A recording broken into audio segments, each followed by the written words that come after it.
And watch this. She deletes this guy, jumps to the right, moves one target, kills that guy, jumps out of her range, out of her ult range, killing this guy, jumps to another target. Boom, plus 35 rage, moves to this guy, kills, and plus 35 rage again. We got one right off the bat that might even have been with the basic. Now we're at 2. You can see we're flickering. We're getting, there's 3, there's 4. So now she's really landing. There's 5, there's 6. Wow, the best I ever got was 6. Can we get 7? There's 7. Some basics. There's 8. All right, so the queen's popping off. How the heck are you guys? I am Fastidious. I asked you guys to vote. Y for Yuri, R for Rygar. Who do you want to see a guide on first? And you guys chose Yuri. So welcome to a guide on the newest Marksman and Watcher of Realms, coming just 2 days' time this Friday. Yuri, very, very unique dual faction membership in Nightmare and Piercer. And let me tell you, I was hoping you guys would vote for me to do the guide on her before Rygar, because I've tested them both a lot now, and I definitely like her more. She's a lot more exciting for all different kinds of players, where I think Rygar is someone a lot of players will graduate from, if that makes sense. Yuri is really flipping cool. Really, really cool. So in this video, I want to get right into the content right now. If you want a 30-second overview, every 5 basics, she does a Chaos Orb. It comes with 6x random damage, so great if there's just one target. Double hitters on the basic. Huge defense reduction, very reliable, minus 25%. Cool passive here. Each time she triggers the talent we discussed with the sextuple hitter, the extra damage, all that stuff. She's also going to increase her attack, and this stacks, and this really stacks. She can frickin' melt. And then with the ultimate here, 5 hits per second for 10 seconds. And this also is crazy. Let me actually say one thing. Actually, no, I'm going to wait until we're in the battle so you can see it. But look here. It says, when a target dies during the skill, gains 5% rage. So when she finishes her ult, she'll have 5% rage back, and targets one other enemy near the fallen target. So you can see it has crazy range. It gets way crazier because that target can jump out of range. And here, the way it says one other makes you think, oh, it can only happen one time. No, it can keep happening for those whole 10 seconds. If she keeps killing, she'll just kill that target and do one other, and then kill that target and do one other. And it is pretty freaking nuts. So I think without further ado, let's head into battle. In this guide, essentially what I want to do is show this kind of budgety comp for Gear Raid 3. We do have really good gear on the test server, so things are kind of difficult to make accessible. So what I've done is I've just broken up all the sets. Idril's in the best gear you're going to see, but it is broken set, right? Yuri is in something much, much more realistic over here. This Yuri is the one we're going to use, the A0 Yuri. You can see some ancients, but it's all tier 1 gear with broken sets. That's the case for everybody. Here's Nyx. It looks like a wisdom set, but I've got insight down here. I even ran her in the starter left side deadly aim gear that we get. That's the theme here. You can take my word for it. Pretty cool stuff. I think you will be pretty wowed by this.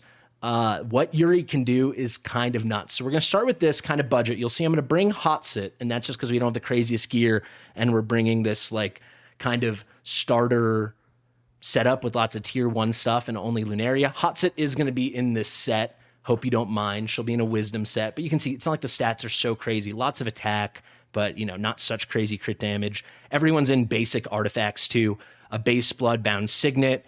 Actually, I'm going to have to quickly check Idril, because I'm going to show you after this, we're going to do a really special comp that's really going to blow your mind. Yeah, so Yuri, I was testing her in Gear Raid 5. Didn't work. I'm sorry, guys. Let's just run her in a base promo, the new artifact, the Blight Caller's Claw. Why not? Very accessible. And then Idril will just run in a maxed out Idril's Gaze. That's really accessible to everybody. So that's going to be the comp. I'm going to show you this, and then what we're going to do is we're going to take out Hot Sit. We're going to bring in a Raka for Lunaria, if I can find a Raka. Honey, where are you? There's a Raka. We're going to bring a Raka in, and I'm going to finish that set, give Infernal Roar to Idril, and I'm going to give Yuri a full Soulbound Arcana set. And when she's at this full potential, it's like kind of mind-blowing what she can do. So this is the Gear Raid 5 one. Let me show you right here. This set. So really, really cool stuff. We'll start in the broken though. I'm choosing to showcase her in Gear Raid 3 specifically because this is really where she's going to get to show all the ways she can shine. And you're going to see things that I can then, you know, extrapolate out from and forecast how good it could be in something like GVG or maybe PvP or certainly Campaign and Void Rift. She's going to be a top 5 unit completely meta for sticks, right? Incredible, incredible. And you'll even start to see how good she's going to be for Guild Boss 2. More on that later. If you want a specific Guild Boss 2 guide on Yuri, that's going to have to be a separate video because it'd be very long. So just ask me in the comments. I will tell you at the end of this video, I'm going to test her Awaken level 1. That's why we have this over here. I probably put a little teaser of it at the beginning. Let me move my head out of the way. I heard people saying she can't land more than 2 stuns. I got as high as 8. I will say there's a super high variance, so I'm going to propose a couple ways that the devs maybe could fix that, make it more reliable. But without a doubt, you know, she can hit as little as 0 or as many as 8 from like the 15 or 20 times that I did it. So no intro, no nothing. Let's start with content. Let's head right in. You know, quick reminder, broken sets on everybody. We have Ancients. I basically only have Ancients on this account. There's very little else I can do. Everything else is like tier 2 and tier 3. So I hope you understand these stats aren't that crazy and there is no set bonus. It's gonna be the same thing for Idril as I showed you before. So yeah, I think this is gonna be pretty crazy. So hopefully I get this on my first try. Let's get into it. Take out Araka. Let's put in our beautiful Lunaria, the most accessible, because who knows where Eliza went. So the most accessible of the Piercer Lords. And let's get into it. Oh, and we don't need Volca. We'll keep her. Why not? She's free. She's accessible. We definitely want Volca for the next one, so we might as well bring her now so I don't forget. There she is. So this will be our comp. The legendaries are all A0, hopefully making it pretty relatable stuff. You might have seen before Dolores and Hollow were unequipped. I fixed that now. And you'll see I made sure that they're not giving any Wings of Grace or Invig. I've broken these sets up so you don't have to worry about that. They're in good gear, right? Not insane. You know, it's 11.8 with a Keen Wisdom. So I'm trying my best here. I hope you guys see that. Here's Hollow. Nice little Euphoric Orb. We can even take that off. I don't care. Let's put a, base last, Ty's Bomb, Last Hope, whatever you call it nowadays. Broken set as well. Don't want to forget that hot sit. So let's begin. Let me show you what this is all about. This run, you're really just going to see like, oh, that's how you could easily beat it with Yuri, especially if you had a left side unit. The next one, we're going to get rid of that hot sit. We're going to put some better gear on. What Yuri's going to do on the next run is the most DPS I've ever seen a single unit put out in Gear Raid 3 outside of like fun, show-offy, look at Idril solo it. More than Silas, more than Sargok, it's insane. Because unlike Silas and Sargok, who like, yes, can hit multiple enemies because they're deleting the enemies so quickly, she's consistently getting burst damage and touches of AoE, and it's crazy, crazy. Even in this one, but the next run you're gonna be, it's something. Let me leave it at that. Let me focus and let me leave it at that. It is definitely something. So there's Yuri, you can see she's already hitting pretty well. Power of Dominance obviously is off. You can see the top left corner, as I said at the beginning. What we're gonna want to do here is trigger Dolores, then Yuri. So we're getting that inspiration. Then we're gonna get Idril, Laurel, pick up Laurel to get the boost for Idril, trigger Idril. That is great. We'll place Volca here just to tank the damage in the middle. If we don't kill any of those kind of like summoned suicide bugs that shoot forward, that will taunt us. And then you'll see we do have the exclusive artifact on Dolores, even though we don't have the set. So she's going to keep putting that stuff out. Let's place Nyx over there. Let's ult now with Dolores. You can see we're kind of off to the races. The damage is okay. Clearly it's enough though. And now watch Yuri here. We're going to start ulting. She permanent uptime on that defense break. Crazy. We really start melting the boss. The fact that she's getting inspiration from Dolores and she's keeping 100% uptime every ult onto the boss for that defense break, it's really easy to shred through this. It's really crazy. All right, let's wait for one more cost trigger, cost generation from Dallin, and then we're going to place Hollow. So let's wait, even though we already have the cost. There it is. Let's place that. We can pick up Dallin because she's going to die from the burst, the splash damage. Now we can go here with Laurel, quickly pick her up. Excellent. Volca she's just in some tank gear, and she's just tanking the damage. Obviously, she can't hit anything. As soon as we get to like 95 with Idril or so, yeah, we can trigger Dolores. Now we'll trigger Idril. Let's get Hollow going. Let's see, doing pretty good. I'm going to wait to trigger Yuri until Idril moves over there, so we get a little burst on Idril's ult. We get that kill. Nice. Okay, getting ready for hot sit. I wait till these guys get like settled, and then I place my hot sit. So see when that guy turns and starts to come forward, the big tankier guy, that's when we're going to place hot sit. Nice. See, Volca's just soaking up that damage. Let's go with Dolores now. Put down Laurel, pick up Laurel. Let's go with Hollow. Let's go with Idril now. Getting close to the kill in the middle. Right when this guy's like on top of Hotsit, a little in front, we can trigger Hotsit. You can see Hotsit's doing it really easy. We didn't even need the wisdom set. I should have broken that up. They were already way less than half health. We can pick up here. Let's go with Yuri. Finish this off. You can see that flickering, just tearing through it, even with the broken set. Can we get the kill? We got the kill. Up goes Yuri. Up comes Folka. Couple hits for Idril. We got to wait now for Laurel. Place Laurel. Let's wait to trigger Hollow. We're going to quickly trigger Nyx just for the damage boost. For what she gets from Dolores, right? From Laurel, plus 20%. Now we'll pick up and we'll go Dolores. I like to do Dolores first if I don't need the extra burst, because then when Idril ults, we get 5% more rage towards Dolores. We'll wait till Idril moves over. Now we can trigger Hollow, get a little burst. And we're kind of cooking.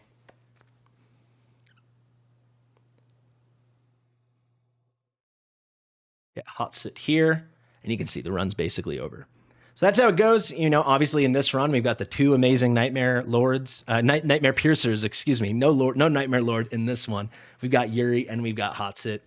But you'll see, if we up the gear a little bit and we really want to show her off, it's pretty crazy, her top potential. And I really think you'll be able to visualize how successful she'd be in Guild Wars defense or in Void Rift, or maybe even Furious Torrent because of the way her hits jump around. So without further ado, you got a nice view of that. There is 321. Let's move some things around. Let me show you. I'll just do it live because why not? There's not much to move. We can just take Hotsit out. We can leave that spot empty. And really what we're going to do is take out Lunaria, bring in Araka over here. Incredible. She doesn't need to get deployed, so it's fine. Idril will give her a full set so she can really focus on the other units, and Yuri's just going to take care of the whole middle herself. So we're going to take off this broken and we just put on this IR set. You can see it's just changing this ring. So the set is no longer broken. So she's really going to get that incredible benefit of the 40% increased damage on everything. That's how Idril works. Let's go to Yuri now. Let's go to RA01. Let's take off this broken set and bring her to some crazy full potential in this SBA, this Soulbound Arcana. Let's equip it. Oh, and I also have to change the artifacts. Let's give her, you know, I don't want to give her a maxed out Blight Caller's Claw, even though that probably is her best in slot for this. You can see that's what the A1 one is wearing, the A1 Yuri. Let's throw on the Spirit Siphon, everyone's favorite for a single target Marksman. It totally works on all the key things. Let's throw that on. Let's head into battle. And I really think this is going to wow you guys. If you follow me on my Discord, the Fastidious link in the description, I already shared a video of this, like a little clip, because it blew my mind. I don't think I'm overhyping this. And you'll instantly be able to kind of theory craft the potential that this has. So let me actually slow it down and let me click on her and let me show her ult range. So her ult range is huge and it's unique to any marksman in the game. It's kind of like the Leia ult range, if you can imagine it, or Aelin. But those healers are centered in the middle. She's back shifted here down a tile. Apparently this is what Iax's range looks like if he has a Piercer Lord. It's really unique. However, a key thing on the top right here, these two units are still not in that range. But watch. Okay, so now let's just let these ladies load up in the bottom left, and you'll get to see the show. We're going to do Dolores right into the Kitsuna, and watch this. She deletes this guy, jumps to the right, moves one target, kills that guy, jumps out of her range, out of her ult range, killing this guy, jumps to another target. Boom, plus 35 rage, moves to this guy, kills, and plus 35 rage again. So each time getting 5% of her rage back, and she jumped well out of range, cleared all four. I've never seen any unit in this game do that. I don't know if any unit in this game can do that. Clear all four of those starting mobs, which really is the tricky part of this stage before anything else happens. And now Idril can just sit here. I've never had a takeover or a showcase or any kind of look at Gear Raid 3 where I can just sit here and wait on my Idril. But that's exactly what we can do because the Kitsuna jumped 1, 2, 3, 4 and cleared all four of those mobs. The implications of that, I think probably some of you are like theory crafting in your head, how it's not just going to be good in Gear Raid 3. This gives her a ton of potential for a ton of things. Let's watch the rest of the battle. You're going to see she puts up more damage here than any unit I have ever seen in Gear Raid 3. Because she's doing like all the boss damage, she's going to clear the whole top right at the end by herself. And she's doing all the splash damage on whatever mobs show up. So pretty special stuff.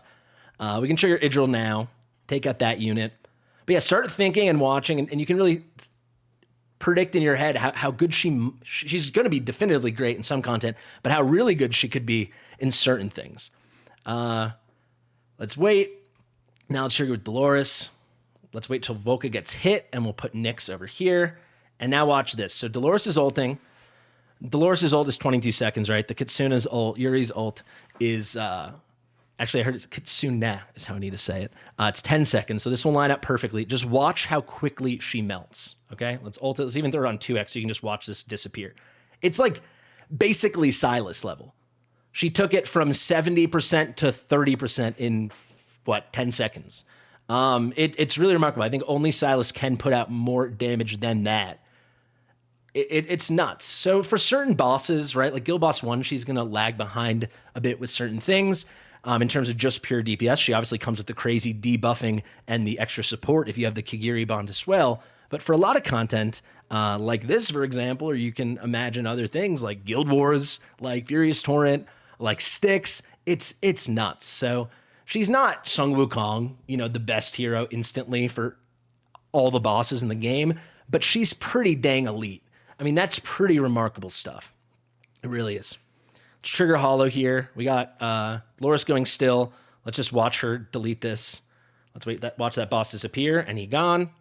Incredible. We can pick her up, pick up Volca. Wait till this guy's about to move. All right, that's where we trigger Idril. We need Dolores to wake up. You see, Dolores can take care of this. And you might be like, wow, Dolores is doing so much. And she is. Idril's doing so much. And she is.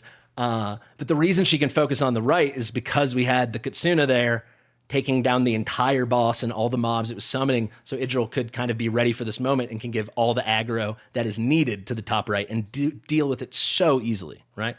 So easily. Trigger Hollow there.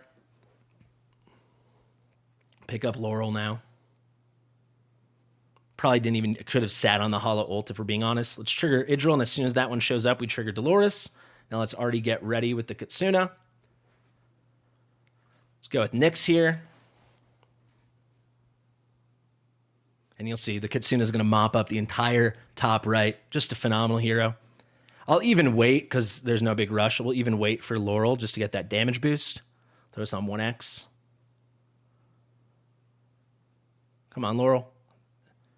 Oh no, Idril's moving over. She's taking the Kitsuna's kills. Go, Kitsuna, go! Delete.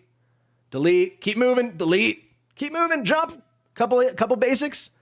GG, baby. G flippin' G. I really like this hero. I'm going to summon a lot for her. I really like her. And I think it's pretty cool. Let's check out that damage. Let me show you what it's all about. And here she is at almost 20 million damage. You never see any hero out damaging Idril, right? Idril's on all the cleanup and stuff. I mean, Idril took out that whole top right the first time by herself. But even still, the Kitsuna's coming in at 3.7 million more than Idril and just a hair under 20 million. Yuri is phenomenal. So there's obviously a lot of, I want to talk about how I rate her and where I know she's going to excel, and then places where I think she's going to excel. But before that, I did promise you that A1 test. Some people were saying in my comments she can't do more than 2 stuns. You're going to see her do up to 8 stuns. I will say there's a huge variance. So going into it, I was really weary. I'd done like a dozen tests before the clip you're about to see.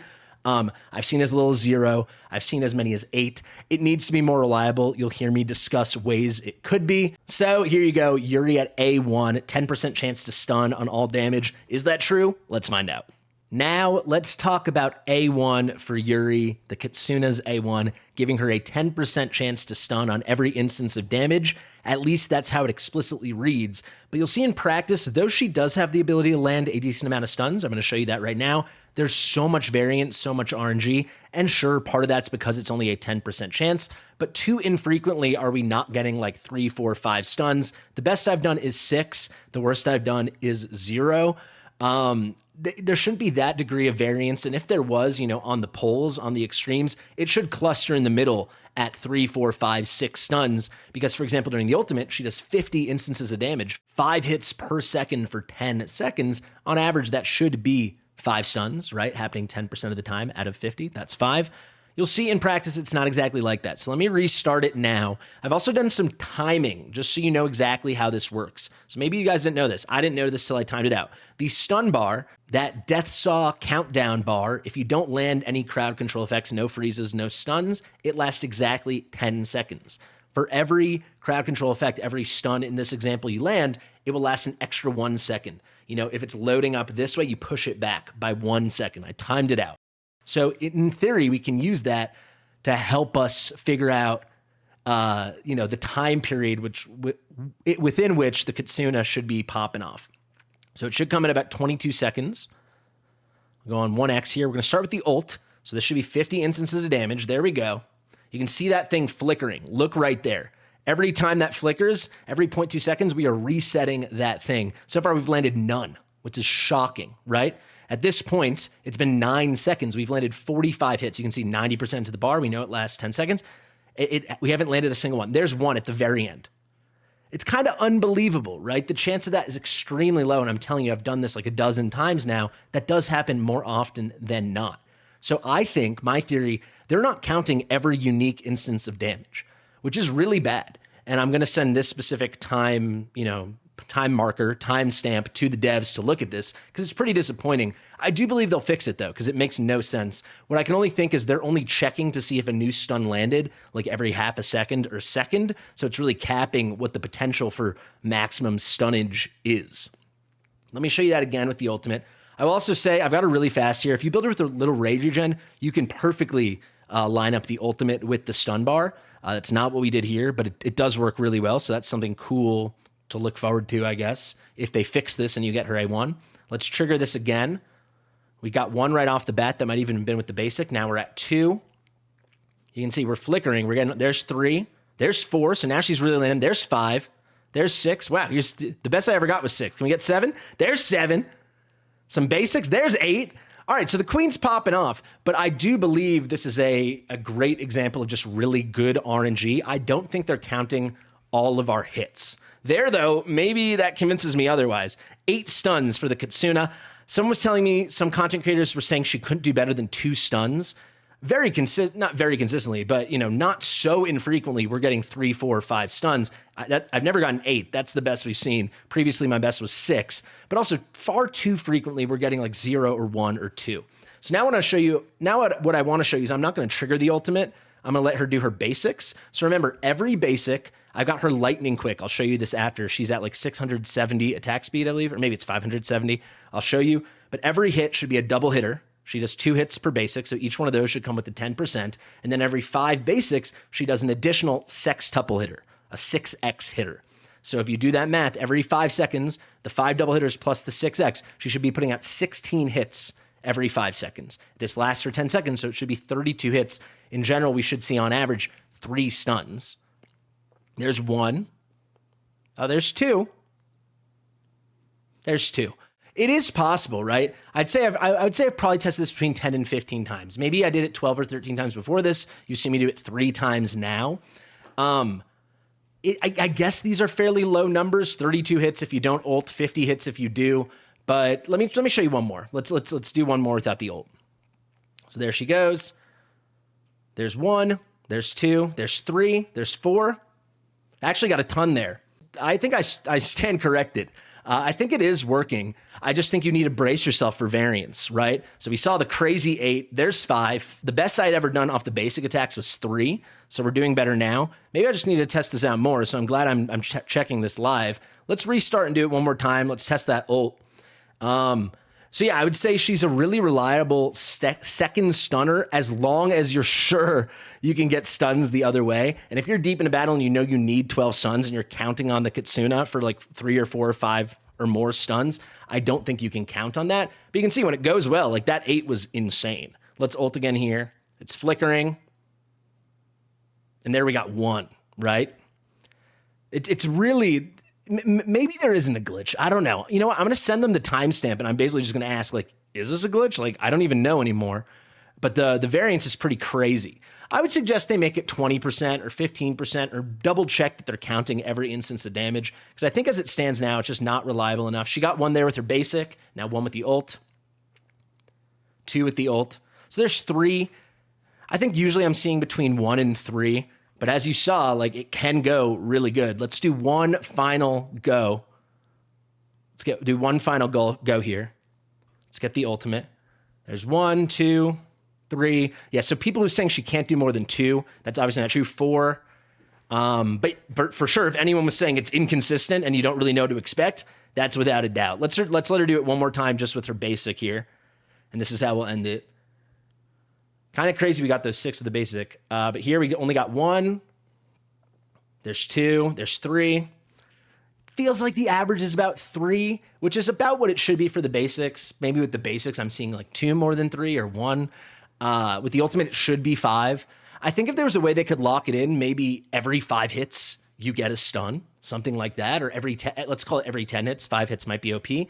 Every 5 instances of damage, she gets a stun. To take out this variance and this RNG, I think that would be a solution. But without a doubt, the A1 to some degree is working. And is not capped at 2 instances of stun damage. It's got pretty solid potential there, but also she clearly cannot solo stun anything. And even if she's your secondary stunner, unless you only need to count on her for like 2 stuns and anything more is gravy, I don't think you really can. One thing to mention, she's gonna have it's gonna last longer. If you paired her with like an A3 Sung Wukong, and every time he's gonna knock that back 1 second, then obviously she's gonna have extra second to keep getting opportunities to continue stunning. So if you have another stunner, she's gonna land more stuns on average, right? Because there's gonna be a longer duration that the bar is still there.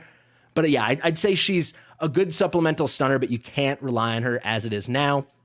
So maybe that's what they wanted. I don't know. Here you can see every 5 basic attacks, you're going to get this 6 times hitter to random targets. It's not random if there's a boss.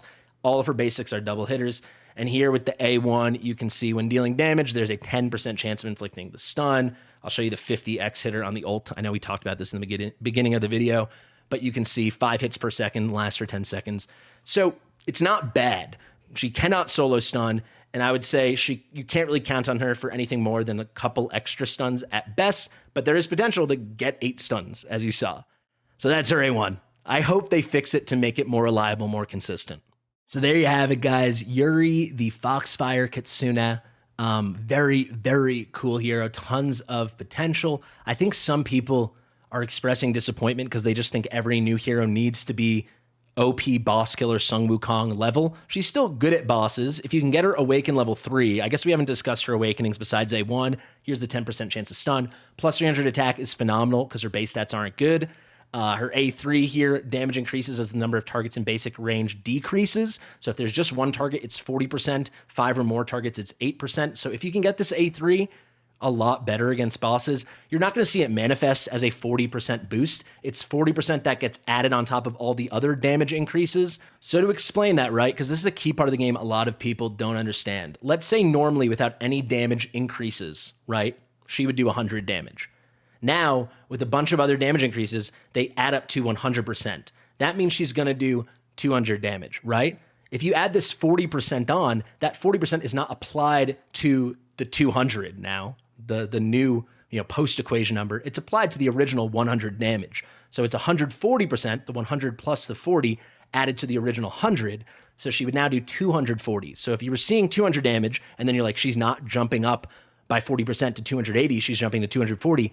That's why it's the damage increases are applied to the initial number, right? They're additive increases that are applied to the first output of the damage equation. Hope that makes sense. Still very significant and does take her closer to those levels of high-end boss damage. Then A4 penetration is great.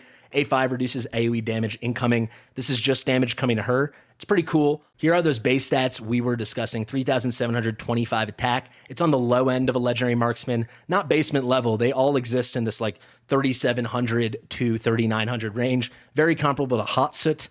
It's not great, but you saw her passive leads her to have huge boosts in attack post-deployment, and she does the defense break. So it's solid, but again, it's not world-breaking, so it's cool, definitely cool to get that A2, that standard 2.0 second basic attack interval, so we got her pretty speedy down to 1.2. You're going to want her to go pretty quick. And there you have it. Let's take a real quick look at the bond skill she gives to Kagiri before I show you the skill he gives to her. So once you get Yuri Foxfire Kitsune, you will unlock the following bonus effect. When he does either of his strikes, the sweeping strike or the ember strike, that's like the key parry Kagiri thing that he does, he's going to restore himself some HP. So if it's the sweeping strike, this is what he does with his talent or his ultimate. If he's struck after more than 3 seconds, you're going to need a 10% HP heal. That's pretty good. This is more of a progression thing for Kagiri. I guess it could help surviving deep into an Apocalypse 2 run, maybe with the poison stages. And then if you trigger it during the Ember Strike, so that's within the first 3 seconds of his ultimate when he's in the sheathed state, you're getting a quarter of his health back, a 25% heal. She's a great hero. I haven't even mentioned yet, if you have Kagiri, extra incentive to go for her. She gets a huge, not just the debuffing of the decreased defense, she gets a huge support functionality. After she deals damage from the Chaos Orb, which if you build her at a 1.0 second interval, or 1.2, let's use that example, what I did here, that means 5 hits, 1.2 seconds. Every 6 seconds she does the orb. Every 6 seconds she's also going to heal 2 allied units by 10% of their max HP. That is not insignificant, and that actually is the perfect transition to my final conclusions here. So Gear 8-3, she's a GOAT. You know, one of the 5 best heroes in the entire game for it. Sticks, her Yovar is going to be the meta. Her and Yovar is going to be the meta. Probably her, Yovar, Silas. You can picture it in your head. It's going to be crazy. Those are the obvious uses for her, but there are many more. At the very least, she'll be very good in anti-arena. She might be a lot better than that. Remember, if she gets an early kill, she could just bounce around and pick those units off early before they can even move. Probably depends on the build you have on her and what level in arena you are, how hard your opponent is, and thus how hard the enemies you guys have to face are. Guild Boss 1, she's going to be very good, but not phenomenal. Certainly not a bonded Silas, and certainly not Hex with his exclusive. But the 2 main places I wanted to discuss. Guild Boss 2. Is she going to be the top DPS in the game for Guild Boss 2? Absolutely not. No, she won't. She's not going to do the damage of Hex with a maxed out Suture of Copris, for example. However, I do believe it's likely she's going to be the single best marksman in the game for Guild Boss 2. So let me explain. There's really 4 things you have to consider. Number 1, she still does solid to good DPS in Guild Boss 2. Absolutely. Number 2, she has the biggest 100% uptime defense break in the entire game for that boss. She does 25% defense break, 25% defense reduction. The only 2 better defense reductions in the whole game are Hot Sit. Hot Sits can only land if it's bouncing between targets. Against a boss, that's not possible. And then there's Estrid, who does not have 100% uptime and is also not as desirable hero. So Yuri is number 1 for that. Then the third thing, she has the bond skill with Kagiri. In those deep runs, you need support more than you need DPS if you have a proper team. When you're in that late and end game, those heals can be run saving. And then finally, Nightmare is the most meta faction. It's Nightmare and Arbiter, and it's really hard, especially with Sun Wukong nowadays, to have enough melee spots for 4 Nightmare melee units plus all of Sun Wukong's Sage Clone monkeys. Here is a Nightmare platformer built for Guild Boss 2. Even if you don't have her A1 for the stuns, all of that makes her phenomenal. I think she's really getting slept on. If you ask the top Guild Boss 2 players in the entire realm, hey, do you need more DPS or do you need a little more survivability? Oh, by the way, that survivability comes from a good DPS unit with the best defense break in the game, even better than the 20% you get from Torador. And by the way, she can be your 4th Nightmare unit and not be a melee, be on a platform. They're going to say, yeah, give me that. Not, oh, give me Hex for extra damage. You know, it depends on your comp, but I'm just saying you definitely reach a point, and these players will tell you, and I know we're not, I'm looking ahead here. You reach a point in Guild Boss 2, depending on your DPS, even as early as like post 50K, where you're less worried about DPS and you're more worried about, dang, can I even make it far enough in the battle? And certainly if you're trying to push for things well beyond 120K like those top players, this is going to be such a top unit. The second place I want to discuss is Guild Wars. It's really impossible to imagine this yet. We don't have the new maps, so we don't know what the new defenses, super meta ones with the current heroes are going to be. But you can see the way those kills were jumping around and she was pushing further and further out of range. She could be a real menace to deal with. Let's go to that ultimate, and you can see it's only 700 cost. You can build her with like a 1.0 second attack interval. You know, I built her with 1.2 here, but I didn't even pay attention much to rage regen. Imagine if you got 50% rage regen on her, good DPS, and got her up to 450, 550 attack speed. Might sound like a lot, but I'm talking high-end Guild Wars. That's going to be crazy. Like, yes, maybe people will learn the timings and the windows to send units in, so it's not a problem. But I think a lot of people won't be able to do that, because if there's one unit, if she's picking away at it, she gets that kill, it jumps and it jumps and it gets further away and it goes towards your portal. If you're sending more units, it can jump up to your flyers. She's going to prioritize them. And remember the second part of her talent, she's going to deal 20% extra increased damage to airborne units. So your lightning guards might have a lot of trouble with this lady. Is she going to be better than Hot Sit for Guild Wars? I don't know. Who knows? I mean, Hot Sit's insane, but she's going to be insanely strong. You know, when she does that sextuple 6x random hitter blast from her talent, that all those hits are going to land that 25% defense reduction. She has so much potential in PvP, you know, anti-air, like I said, but especially Guild Wars. I think she could be a total pest, especially on Nightmare teams, but even on like a nice Piercer team, a Yovar team, or an Araka team. We'll have to see. I think she's going to be really meta for Guild Bus too. I'm really hyped for her. I'm excited to pull for her on my account. As it stands now, I would give her an S tier rating, but with the potential to get upgraded to an S+, depending upon her PvP performance, particularly in GVG in Guild Wars. Guys, that is the Kitsuna, Foxfire Kitsuna Yuri. She is so cool. Thank you for watching. If you like this guide, let me know in the comments. If you have any suggestions, let me know in the comments. Share with your mother, subscribe. I've been Fastidious. Thank you so much for watching, and I'll see you soon. Bye.